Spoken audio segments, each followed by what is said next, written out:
أعوذ بالله من الشيطان الرجيم بسم الله الرحمن الرحيم الحمد لله رب العالمين الرحمن الرحيم مالك يوم الدين إياك نعبد وإياك نستعين اهدنا الصراط المستقيم صراط الذين أنعمت عليهم غير المغضوب عليهم ولا الضالين آمين. Ya baik teman-teman sekalian, bismillahirrahmanirrahim. Assalamualaikum warahmatullahi wabarakatuh. Teman-teman sekalian, bagaimana kabarnya pada hari ini? Alhamdulillah, sukses, mulia, kreatif, mandiri, Allahu Akbar. Ya baik teman-teman sekalian, untuk materi fikih kita pada hari ini kita akan membahas bersama-sama mengenai tayamum ya. Dimulai daripada pengertian tayamum. Tayamum menurut bahasa artinya menuju ke debu. Saya ulang kembali, tayamum menurut bahasa artinya menuju ke debu. Sedangkan menurut istilah adalah mengusapkan debu ke wajah dan tangan. Menurut istilah, mengusapkan debu ke wajah dan tangan dengan niat untuk mendirikan sholat atau niat lainnya. Saya ulang lagi ya. Tayamum menurut bahasa artinya menuju ke debu. Sedangkan menurut istilah adalah mengusapkan debu ke wajah dan tangan dengan niat untuk mendirikan sholat atau lainnya. Jadi teman-teman sekalian, tayamum adalah suatu kegiatan sebagai pengganti daripada wudhu ataupun mandi. Ya, tayamum adalah kegiatan sebagai pengganti wudhu atau pengganti mandi wajib ya, sebagai keringanan untuk orang yang tidak boleh memakai air atau karena sebab-sebab yang lain. Sekarang kita akan bahas bersama-sama mengenai sebab-sebab tayamum. Sebab-sebab tayamum ini ada 7 ya teman-teman. Yang pertama adalah jumlah air tidak mencukupi karena jumlahnya sedikit. Kemudian yang kedua, telah berusaha mencari air tetapi tidak ditemukan. Yang ketiga, air yang ada suhu atau kondisinya mengundang kemudorotan. Kemudian yang keempat, air yang hanya ada untuk diminum. Yang kelima, air berada di tempat yang jauh yang dapat membuat terlambat untuk melaksanakan sholat. Yang keenam, pada sumber air yang ada memiliki bahaya. Kemudian yang ketujuh, sakit dan tidak boleh terkena air. Sekarang akan kita bahas satu persatu ya. Yang pertama adalah jumlah air tidak mencukupi karena jumlahnya sedikit. Nah, semisal di rumah teman-teman ini posisinya sedang mati lampu. Sedang mati lampu sehingga air yang biasa keluar dari sumur itu tidak bisa diambil sebagaimana di hari-hari biasa, sehingga air yang ada hanya air-air yang tersisa di bak mandi saja. Sedangkan air tersebut ketika digunakan untuk berwudu, maka air tersebut tidak cukup untuk digunakan selain berwudu, semisal untuk istinja ataupun untuk untuk keperluan-keperluan yang lain yang sifatnya betul-betul darurat. Maka karena air tersebut jumlahnya tidak cukup atau sedikit, maka teman-teman bisa mengganti dengan tayamum sebagai pengganti dari wudhu. Nah, itu yang pertama ya. Kemudian yang kedua, telah berusaha mencari air tetapi tidak ditemukan. Semisal kita berada dalam posisi sedang mengalami kemarau panjang. Nah, semisal kemarau sudah 1 tahun atau 2 tahun, nah, kita mencari-cari air tidak ditemukan di mana-mana ya. Nah, mencari di arah barat, arah selatan, dan 4 arah yang lain. Maka setelah kita mencari di 4 arah tersebut di daerah sekeliling kita, daerah kampung kita, maka kita diperbolehkan untuk bertayamum sebagai pengganti daripada wudhu. Ya, seperti itu ya. Kemudian yang ketiga, air yang ada suhu atau kondisinya mengundang kemudorotan. Nah, air yang ada suhu atau kondisinya mengundang kemudorotan. Semisal Ustadz berikan contoh. Jadi di tempat teman-teman, di tempat kampung kita, semisal ya, tidak ada air lagi kecuali air yang berada di dalam sungai, kecuali air yang ada di sungai.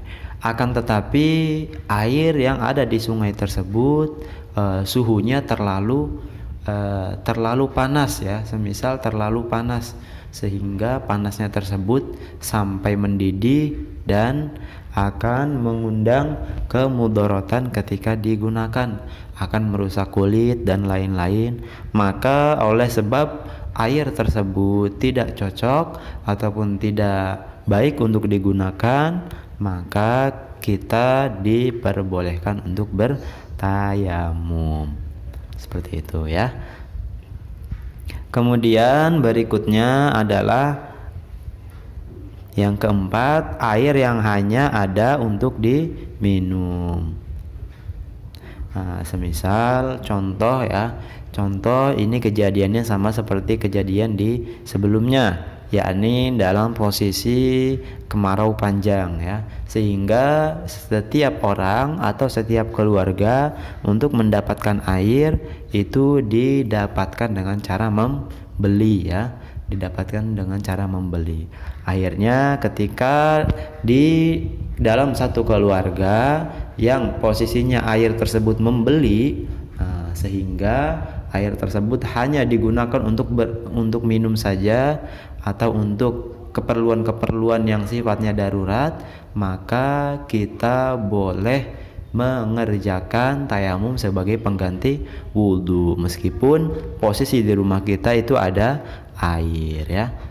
Meskipun ada air, karena air tersebut akan digunakan untuk sesuatu yang lebih bermanfaat, yakni sesuatu yang berkaitan dengan jiwa, yakni untuk diminum, maka kita boleh mengerjakan tayamum.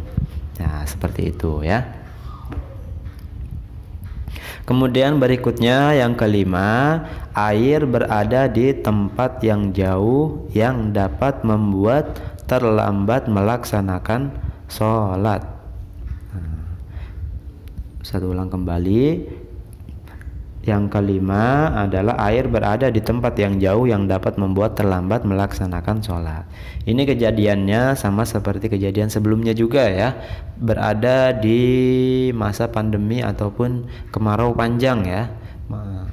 Maka di kampung kita itu tidak ditemukan air dimanapun. Ada air, tetapi air tersebut berada di kampung sebelah, yang mana jarak antara rumah kita dengan kampung tersebut itu jaraknya lumayan jauh ya, bisa sampai berjam-jam, sehingga ketika tiba waktu sholat dan kita memaksakan diri untuk mengambil air di kampung tetangga kita, maka ketika kita sudah sampai ke tempat tinggal kita setelah mengambil air tersebut, maka waktu sholatnya sudah habis. Maka dari itu, meskipun di kampung sebelah ditemukan air, tetap kita diizinkan atau diperbolehkan untuk mengerjakan tayamum. Karena ketika kita memaksakan diri untuk pergi ke kampung sebelah untuk berwudu, maka khawatir waktu sholat yang telah tiba itu akan habis. Ya, seperti itu ya. Kemudian berikutnya yang keenam, pada sumber air yang ada memiliki bahaya. Nah, ini Ustadz berikan contoh ketika kita mengalami musim kemarau panjang. Musim kemarau panjang hanya ada air yang berada di dalam sungai saja ya. Hanya ada air yang berada di dalam sungai saja, tetapi sungai tersebut sudah tercemari atau sudah rusak daripada airnya, tercemari oleh satu kotoran pabrik ya, semisal pembuangan atau sampah-sampah pabrik itu dibuang di sungai, sedangkan sungai tersebut satu-satunya tempat yang memiliki air pada masa pandemi ataupun kemarau panjang. Maka ketika kita menggunakan air tersebut akan membahayakan kulit kita, sehingga ketika posisi kita seperti itu kita diperbolehkan untuk mengerjakan tayamum ya. Kemudian yang berikutnya, yang ketujuh adalah sakit dan tidak boleh terkena air. Semisal ketika anggota wudhu kita terkena satu luka atau satu penyakit yang dokter ataupun tabib penyembuh itu mengatakan kepada kita bahwa ketika anggota wudhu tersebut terkena air, maka akan membuat parah penyakit kita atau akan memperlama masa penyakit kita. Maka ketika posisi kita tersebut yang posisi kita di dalam anggota wudhu tersebut ada satu penyakit yang ketika terkena air akan menambah rasa sakit ataupun akan memperlama penyakit tersebut dari kesembuhan, maka kita diperbolehkan untuk mengerjakan tayamum ya.